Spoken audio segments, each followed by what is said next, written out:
Assalamualaikum warahmatullahi wabarakatuh. Di sini kami akan mempresentasikan kompensasi bagi manajemen. Sebelumnya perkenalkan anggota dari kelompok kami. Yang pertama yaitu Gita Lindria Stutia MPM 42 dan Furiatun Mahriso MPM 80. Pengertian kompensasi. Menurut Robert dan Vijay, ada 3 jenis komponen kompensasi yang diterima seorang manajer. Yang pertama yaitu gaji.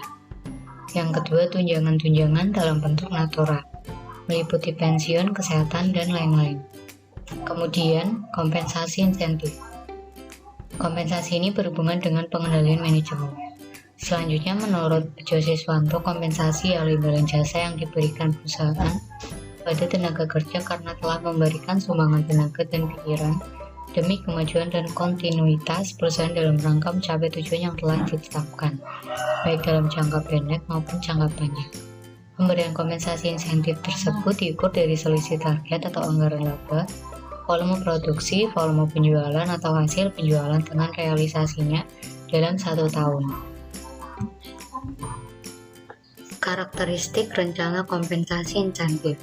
Rencana kompensasi insentif bisa dibagi menjadi 2 bagian, yaitu yang pertama rencana kompensasi jangka pendek yang diberikan berdasarkan prestasi tahun yang bersangkutan, biasanya dalam bentuk kas. Kemudian yang kedua kompensasi insentif jangka panjang yang didasarkan pada harga perusahaan, biasanya tidak pasti berupa kas namun bisa dalam bentuk hak untuk membeli saham perusahaan. Rencana insentif jangka pendek. Yang pertama ada metode paling sederhana, yaitu dengan membuat formula bonus dengan menentukan persentase tertentu dari laba, dengan rumus dana bonus sama dengan X% kali laba bersih. Yang kedua yaitu metode bonus yang didasarkan pada persentase tertentu dari laba setelah tingkat laba per saham minimum tercapai, dengan rumus dana bonus sama dengan X% kali dalam kurung laba bersih dikurangi total EPS minimum. Yang ketiga, metode lain yang menghubungkan laba dengan modal yang digunakan. Modal dalam hal ini ialah kekayaan pemegang saham ditambah utang jangka panjang. Yang keempat, metode lain yang digunakan ialah sama dengan metode ketiga, namun modal dalam hal ini ialah kekayaan pemegang saham. Yang kelima, bonus didasarkan pada kenaikan profitabilitas suatu tahun dibandingkan dengan tahun sebelumnya. Yang keenam, bonus didasarkan pada kemampuan memperoleh laba perusahaan dibandingkan dengan kemampuan memperoleh laba industri. Selanjutnya yaitu carryovers, merupakan rencana insentif jangka pendek di mana diatur agar setiap tahun selalu dibagi bonus, dan bonus yang dibagi tidaklah tergantung pada besarnya laba. Cara yang biasanya digunakan ialah dengan membentuk rekening khusus dana bonus dan distribusi merata setiap tahun, misalnya pemberian gaji ke-13 dan 14. Selanjutnya kompensasi yang ditunda. Jumlah bonus dihitung setiap tahun, namun pembayaran bisa dilakukan beberapa kali sepanjang periode, misalnya 5 tahun. Pegawai hanya menerima 1/5 atau 20% dari jumlah bonus pada tahun pertama, dan sisanya merata pada 4 tahun berikutnya. Rencana insentif jangka panjang. Kompensasi insentif jangka panjang dihubungkan dengan nilai atau harga saham di pasar modal. Alasan mendasar penerapan rencana ini ialah bahwa pertumbuhan dalam nilai modal saham perusahaan menunjukkan prestasi perusahaan dalam jangka panjang. Ada beberapa tipe rencana ini, antara lain, yang pertama stock option. Stock option ialah hak untuk membeli sejumlah saham dengan harga yang disetujui pada saat opsi itu dilakukan. Biasanya harga pasar atau 95% dari harga pasar saat ini selama periode tertentu di masa yang akan datang.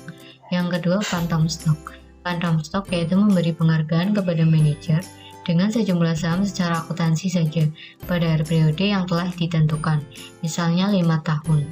Manajer diberi hak untuk memperoleh hadiah seimbang dengan kenaikan harga saham atau apresiasi sejak tanggal pemberian hadiah tersebut.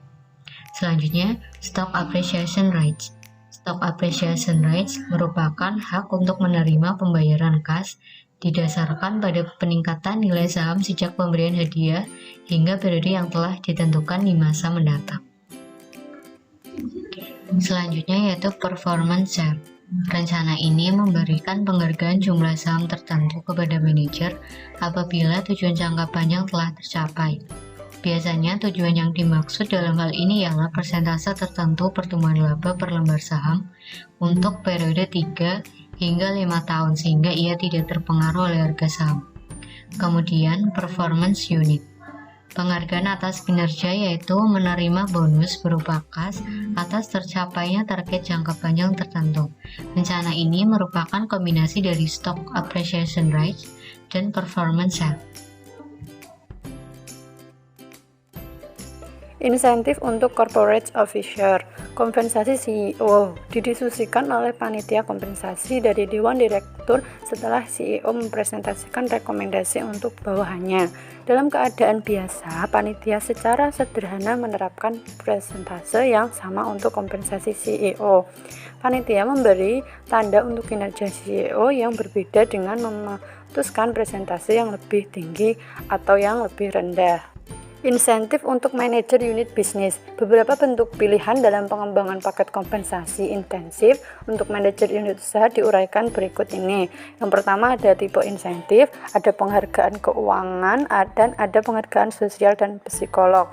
Penghargaan keuangan itu ada peningkatan gaji, bonus, kesejahteraan, dan penghasilan tambahan. Sedangkan untuk penghargaan sosial dan psikologi ada kemungkinan promosi, pemberian tanggung jawab, pemberian otonomi, menempatkan ke wilayah yang lebih baik, dan pengakuan. Yang selanjutnya ada pengukuran relatif bonus terhadap gaji. Itu ada dua, upper cutoff fees dan lower cutoff fees. Dan yang ketiga ada bonus atas dasar. Nah, itu ada tiga, ada laba unit usaha, laba perusahaan, dan yang terakhir kombinasi laba unit usaha dan perusahaan. Untuk kriteria kinerja itu ada dua, ada kriteria keuangan, periode waktu, dan kriteria keuangan itu dibagi menjadi kontribusi margin, laba langsung unit usaha, laba unit usaha yang bisa dikontrol, laba sebelum pajak, laba bersih, return on investment, dan residual income. Sedangkan untuk periode waktu ada kinerja keuangan tahunan dan kinerja keuangan beberapa tahunan. Selanjutnya ada kriteria non-keuangan. Ada pertumbuhan penjualan, pangsa pasar, kepuasan konsumen, kualitas, pengembangan produk baru, pengembangan personalia, dan tanggung jawab publik.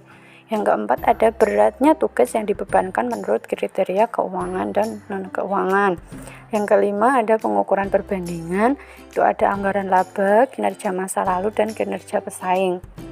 Yang ada pendekatan penentuan bonus atas dasar formula subjektif, kombinasi atas dasar formula atau subjektif. Yang terakhir ada bentuk pembayaran bonus, itu ada kas, saham, stock option, phantom stock, dan performance share. Hubungan keagenan dan kompensasi manajemen. Konsep hubungan agensi terjadi pada saat satu pihak sepakat memakai pihak lain untuk melaksanakan beberapa jasa dan mendelegasikan keputusan kepada agen. Dalam perusahaan, pemegang saham adalah prinsipal dan CEO adalah agen. Satu elemen kunci dari teori keagenan adalah bahwa prinsipal dan agen mempunyai perbedaan preferensi dan tujuan. Perbedaan tujuan dan prinsipal dan agen. Teori agen mendasarkan pada semua individu bekerja sesuai kepentingan sendiri. Agen diasumsikan menerima kepuasan tidak hanya dari kompensasi keuangan, tapi juga dari penghasilan tambahan yang berkaitan dengan hubungan keagenan. Teori agen mendasarkan pada asumsi bahwa manajer lebih suka kekayaan dikurangi, tetapi utility margin ataupun kepuasan menurun setelah harta terkumpul. Tindakan agen yang tidak bisa diamati. Perbedaan dalam hal preferensi, kaitannya dengan kompensasi dan penghasilan tambahan lainnya timbul jika prinsipal tidak bisa dengan mudah memonitor tindakan agen. Mekanisme kontrol. Para penganut teori ini menyatakan bahwa ada dua cara utama untuk menangani masalah-masalah dari perbedaan tujuan dan asimetri informasi. Yang pertama, pemantauan, dan yang kedua ada insentif. Selanjutnya ada monitoring. Prinsipal dapat merancang sistem pengendalian yang memantau tindakan agen, menghalangi tindakan yang meningkatkan kekayaan agen dengan mengorbankan kepentingan prinsipal. Rencana kompensasi dan kepemilikan saham untuk CEO. Untuk mengompensasi CEO tersebut karena mengambil resiko antara pemilik dan CEO, kontrak ini harus menaikkan jumlah perkiraan gaji. Selanjutnya ada manajer unit usaha dan insentif. Atas dasar akuntansi, hubungan usaha manajer unit usaha dan harga pasar lebih sedikit dibandingkan dengan hubungan antara usaha CEO dan harga saham. Kritik. Teori agen berimplikasi bahwa manajer pada perusahaan nirlaba atau organisasi pemerintah yang tidak menerima kompensasi intensif pada gilirannya kekurangan motivasi. Banyak orang yang tidak menerima implikasi tersebut. Sekian presentasi dari kelompok kami, kurang lebihnya mohon maaf. Wassalamualaikum warahmatullahi wabarakatuh.